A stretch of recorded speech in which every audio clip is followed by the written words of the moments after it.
हज उम्रा जाने वाले पिलग्रिम्स के लिए हम आज भी एक और इन्फॉर्मेटिव वीडियो लेकर आए हैं, जिसमें आपको एयरपोर्ट पहुंचने से लेकर वहां पे क्या क्या करना है एयरपोर्ट पहुंचने के बाद और फ्लाइट में बैठने के बाद फिर जिद्दा एयरपोर्ट पहुंचने तक, अगर आप साथ में बेबी या इन्फेंट को लेकर जा रहे हो तो उसको कैसे हैंडल करना है, ये सारी इन्फॉर्मेशन आपको इस वीडियो में मिल जाएगी।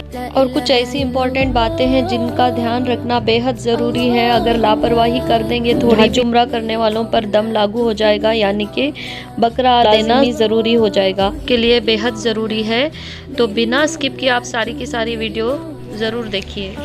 और अभी हम पहुंच गए हैं मुंबई के अंधेरी इंटरनेशनल एयरपोर्ट। तो यहाँ पर अगर आप कैब से पहुंच रहे हैं तो आपको बिल्कुल गेट के सामने कैब वाले लाकर छोड़ देंगे। तो यहाँ से हम चेक इन के लिए जाएंगे। उससे पहले जो भी आपको छोड़ने आएंगे यहाँ से विदा करके फिर अंदर जाना है।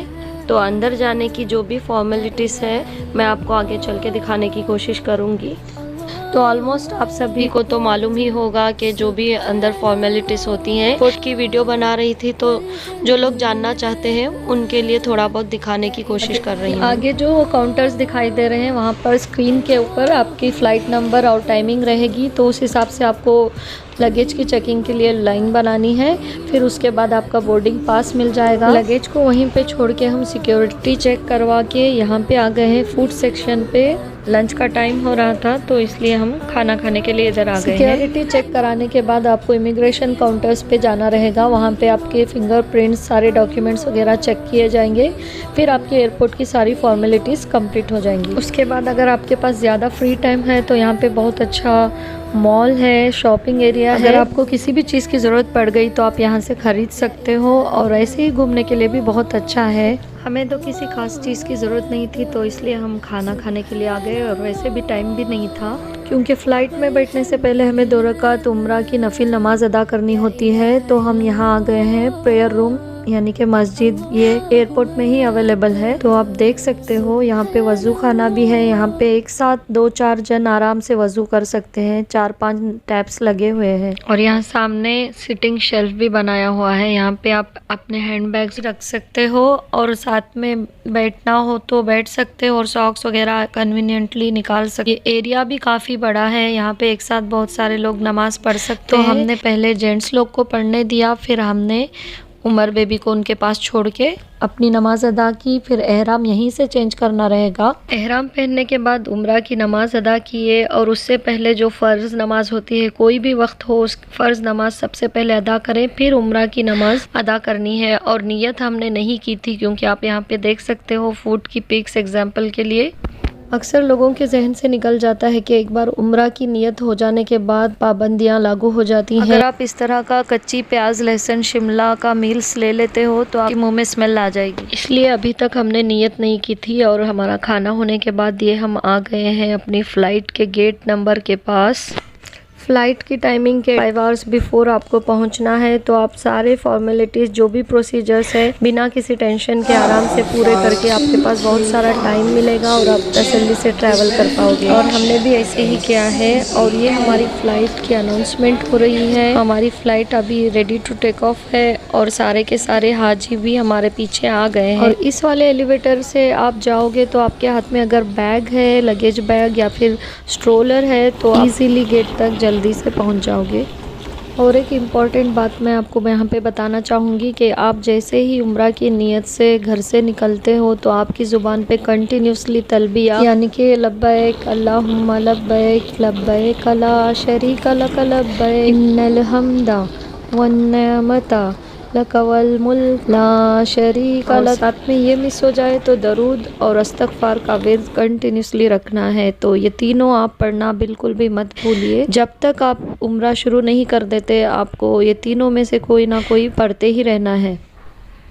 तो ये भी उम्रा हज के रूल्स एंड रेगुलेशंस में आता है, तो इसको आप ज़रूर से फॉलो करें। और ये हम पहुंच गए हैं अब लिफ्ट के पास। तो अपनी फ़्लाइट तक पहुंचने के लिए हमें यहाँ पे ऑप्शन दिया गया है, तो हम जा रहे हैं लिफ्ट से। और हमारी प्रीवियस हज उम्रा पैकिंग की वीडियो में हमने क्विज सेशन शुरू किया था, जिसमें हमारा क्वेश्चन ये था कि हमने जितनी भी चीज़ें दिखाई थी उनमें से एक चीज़ हमने दिखाई तो थी लेकिन उसके बारे में कुछ बताया नहीं था, तो आपको वही आंसर करना। बट आप में से किसी बेटी ने उसका आंसर नहीं दिया, तो उसका राइट आंसर है नेबुलाइजर कनेक्टर मास्क, जिसका यूज़ ज़्यादा कफ की शिकायत होने पर नेबुलाइजिंग के लिए कनेक्ट करके करते हैं।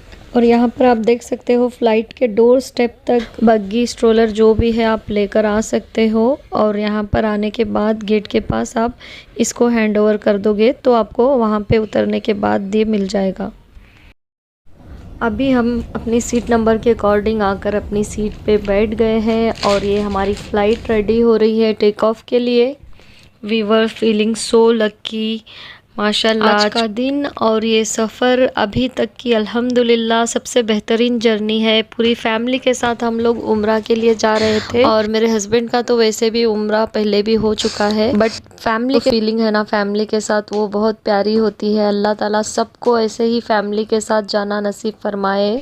अभी हमारी फ़्लाइट जुहू बीच यानी कि जुहू चौपाटी से होकर गुजर रही है। आप देख सकते हो यहाँ पे सी शोर दिखाई दे रहा है। ये मुंबई का फेमस जुहू बीच है जो अंधेरी में ही है। एक और इम्पोर्टेंट थिंग जो आपको याद रखनी है कि जब भी फ़्लाइट टेक ऑफ हो या लैंड होती है तो एयर प्रेशर ज़्यादा होने की वजह से मोस्टली लोगों के कान बंद हो जाते हैं, कान में बहुत ज़्यादा पेन होने लगता है। इसका एक ही सोल्यूशन है कि आप कुछ ना कुछ निगलते रहिए या फिर कैंडी, और अगर बेबीज इन्फेंट्स है तो उनको फीडिंग कराना ज़रूरी है। हमने भी टेक ऑफ और लैंडिंग के टाइम में उमर को फीडर दे दिया था, इसलिए किसी को कोई तकलीफ नहीं हुई।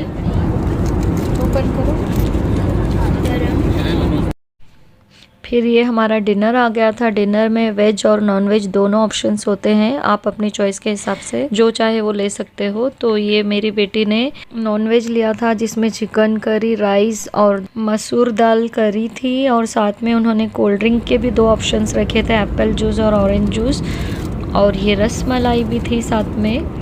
और मैंने लिया था पालक पनीर, ज़ीरा राइस, कॉलीफ्लावर, पोटैटो, ये वेजिटेबल ग्रेवी थी, और स्वीट डेजर्ट में रसमलाई और उसके साथ में रियल का फ्रूट जूस और वाटर बॉटल। ये सब विस्तारा की तरफ से फूड आइटम्स अवेलेबल थे। खाने के बाद उन्होंने चाय कॉफ़ी ऑफ़र किए और ये उमर भी माशाल्लाह काफ़ी शांति से बैठा हुआ था। आप देख चुके हो हमने क्या क्या खाया है, ज़ीरा वगैरह हमारे मुंह में स्मेल आ गई थी, तो इसलिए हमने अभी तक नियत नहीं की थी। और जैसे ही हमारा खाना हो गया तो हमने फ़ौरन नियत कर ली, और ये हम पहुंच चुके हैं जिद्दा। जिद्दा आने के बाद आप बिल्कुल नियत नहीं कर सकते हो, क्योंकि आप मिकात के अंतर होने के बाद आप नियत करोगे तो आपका उम्रा नहीं होगा। इस बात का आप खास ख्याल रखिए। और आज की वीडियो में हमारा क्वेश्चन ये है कि एहराम, what is the meaning of एहराम, एहराम का मतलब क्या है?